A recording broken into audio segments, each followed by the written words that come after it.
The second volume of my 8-volume autobiography until the age of 30 is called Dorset Days, and this is an account of my life when we came back to England in 1947 up to the year 1954, about 200 pages of an account of a child growing up, myself on the bottom right there, for example.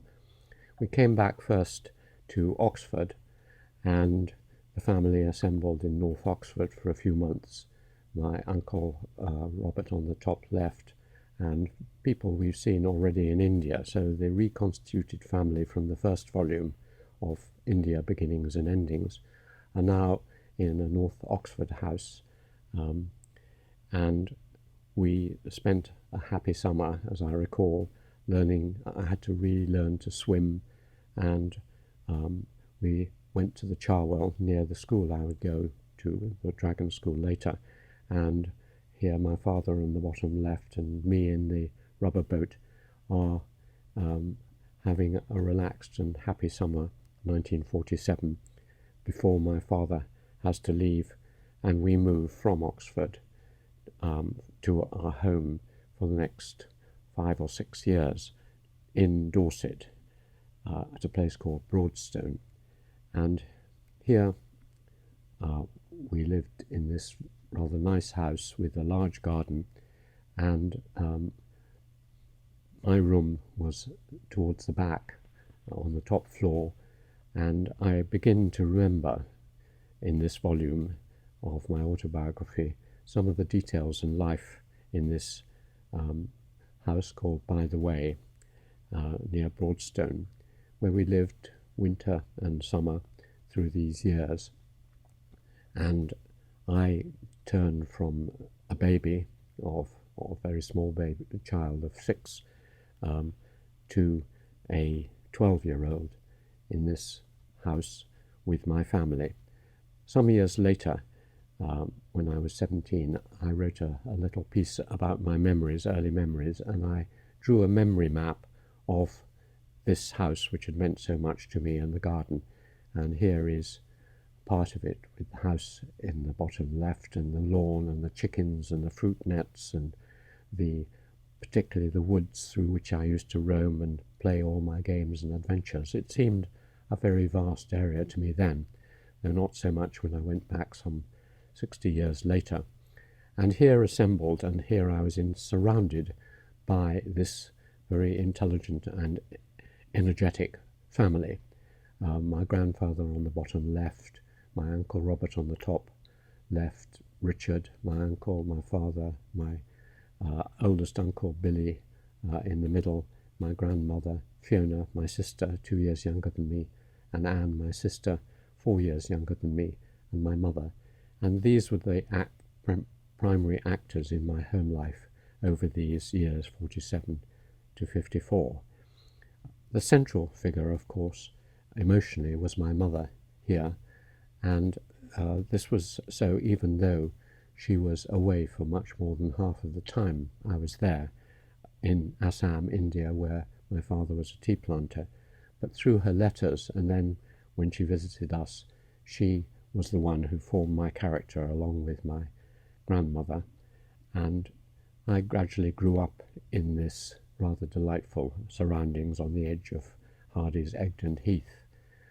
I grew up as a little boy who was still very small, but quite active and imaginative, and in the book I recall the world of my imagination, the games I played, the hobbies I had, and my mother's accounts of my character and temperament, which were already becoming quite formed.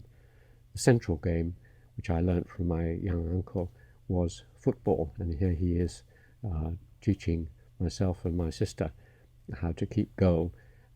He was a passionate footballer, though not particularly good at it, and I later became quite a good footballer thanks to his training. And he threw his heart into this, as he did into everything. He was a very imaginative young man and child, and so we would have great epic football matches, dividing the family into 2 teams. On one occasion we certainly won it because we had two cups here, and my grandfather, my sister Fiona, and I had clearly vanquished whoever had been selected to be against us. Football, cricket, those normal formal games were part of it, but also a life of imagination. I became, in turns, many different characters. For example, Robin Hood, and so I had a bow and played and was very enthusiastic about archery for a while. I had a distant aunt who had a wonderful set of arrows, and so I could pretend to be Robin Hood with my maid Marian and Little John and so on around me. I wasn't a great maker of things, but and I'm not sure that I constructed the boat with which I obviously played in local ponds and lakes. But I was interested in sailing as I became later on, and so I would play around in the garden with my sisters and a few friends who recently I've become in touch with again. One of the great breakthroughs was when I gained extra mobility through learning a skill which was very important, in other words, to bike. And so I had my own first bicycle and used to bicycle down to the school in Broadston, which was a mile or so away, and bicycle across the common on Saturdays to buy some sweets and fetch my parents' paper and so on and so on. So I explored the vicinity, either on foot or in bicycles, and continued my games. Another of the characters I was interested in was Wyatt Earp or Billy the Kid or whatever. So the usual children's games with guns and so on. And I entered into these. They were real games, and children say, let's pretend, and then you have the game. So it was a very normal childhood, but explained and described in some detail in this book. We were quite close to the south coast, Dorset coast, and some lovely coves and beaches. So although it was a little expensive and we didn't have a car, from time to time we would find some way of, by bus or with a friend, to go down to Lyme Regis or Charmouth or one of these southern coasts, and here my sister Anne on the left and Fiona and I are playing. I spent an enormous amount of time playing with models. I imagined worlds. So here is part of the collection I kept and still have of my toy soldier collection, and my guns and some dinky cars and so on. And these ways of projecting myself and having control of a kingdom which I could magnify into real people and real animals was a very important part of my childhood.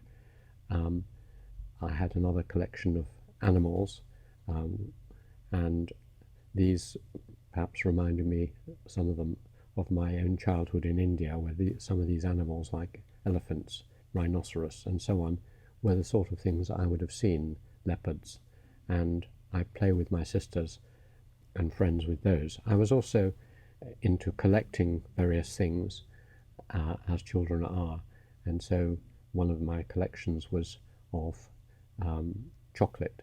Chocolate was still rationed at this time. Rationing didn't end until 1954, so to have a chocolate cover was more than just to have a chocolate cover.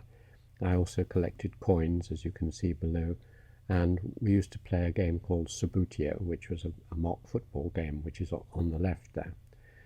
One of the important parts of this childhood were the holidays, and the most important of these were in Scotland, where we went up to a shooting lodge with my Scottish grandparents, my father's parents, and we stayed in the lower part of the Highlands of Scotland for several summers in this shooting lodge, which was always a delight, particularly because exactly behind this house was a rather nice river which my sister and I could play in, wade in, swim in, and explore. So we were carefree, and some of my letters describe this life in the Scotland, a place which I became fond of then and remain fond of, and took me back to my Scottish Macfarlane roots.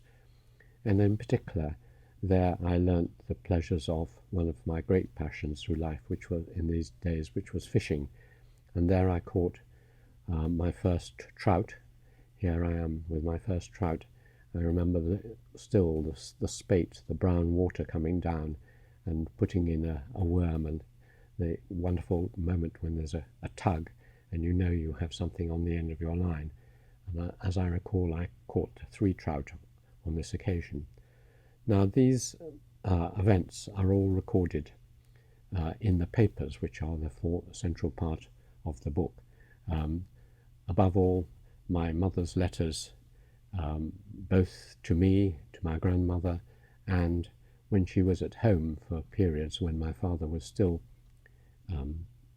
in India at the tea estate, she'd write home and describe our life. And it's a very vivid and moving account of young children growing up and the stresses and strains of being a mother. And she would also write lovely letters to me, and kept alive every week. She'd write often typed letters, and she kept alive our relationship through these letters. So I could picture and imagine what her life was like. And on one occasion I went out when I was 11 to the tea estate, so I could flesh this out. And these letters, along with my letters too, this is in 1952, so I'm about 10 years old, and I include all these letters as well. They're not very interesting, except perhaps for the handwriting and also for what I did and didn't say. And so it's a correspondence mainly on my mother's side, but there are also other sources for this event and for these years, including my grandfather's diaries, mainly gardening diaries, as can be seen here, but little bits and scraps, and my grandmother kept bits of diaries, and there are other letters, and events were recorded in documents. So all these go into the book. And then comes the time of working at school. So here I am off on my first school uniform to my first proper school, aged about 7, and this was quite a shock, and not only for me going to a proper disciplined sort of school, but also for my mother.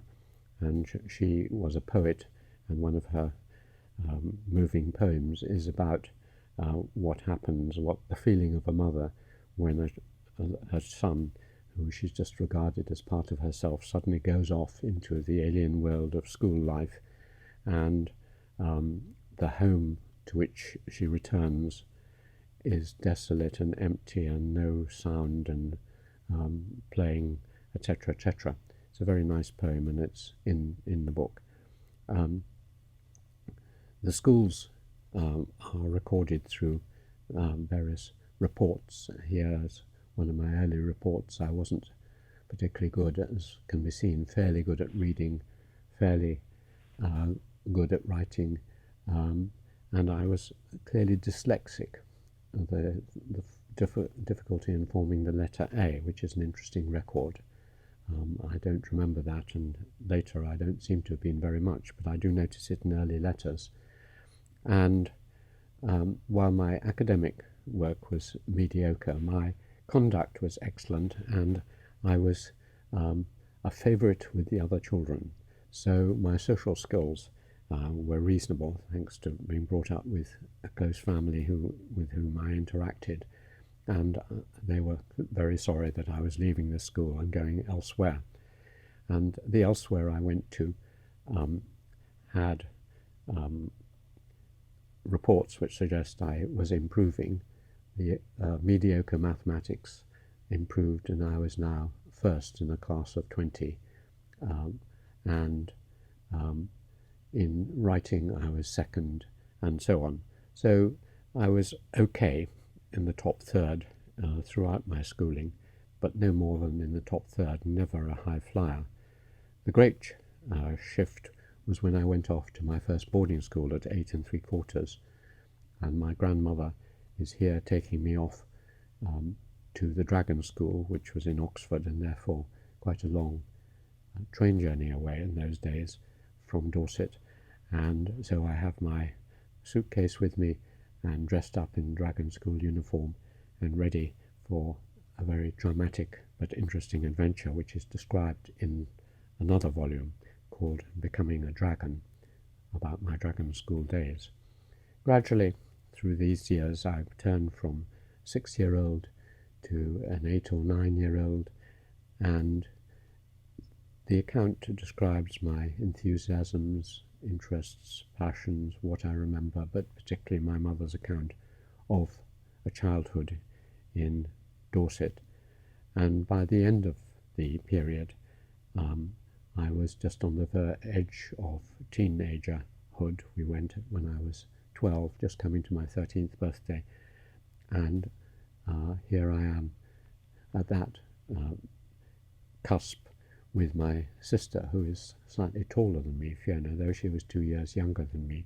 Very bright, very energetic, very interesting lady, and my younger sister Anne here, who was always a sweet and affectionate younger sister.